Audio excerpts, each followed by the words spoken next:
One, what we like to say is that, the North Star that we're trying to achieve of shared humanity is where everyone's embraced for who they are and able to thrive to reach their highest potential, right? Where we're trying to achieve equality, where everybody has access to the same things, but also equity, which means that everybody gets what they need, recognizing that people are not on the same playing field and starting point, and that there's inclusion, right? That people are embraced. And so, and with all of that, I say it's this idea of being able to thrive, but thrive is part two to surviving, right? And so on the one end, with a lot of the activism work that I do as a Black woman, a lot of what we're saying is, look, there's an issue with our survival, but that's base level. We don't want to just be able to survive. We want to be able to thrive. But then when it comes to environmental stuff, we can't think thrive if surviving is at the basis of a crisis here, if our world is going down, right? It applies to all of us here because if Mother Earth is not taken care of,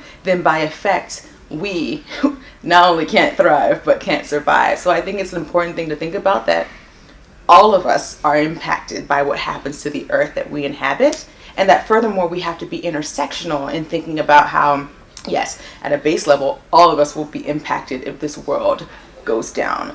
But how are the most marginalized already impacted now that I don't see or feel because I exist in this privilege, but we've seen the effects of how the most marginalized communities deal with a lot of harm in regards to how we don't take care of our earth. And that's important to think about too.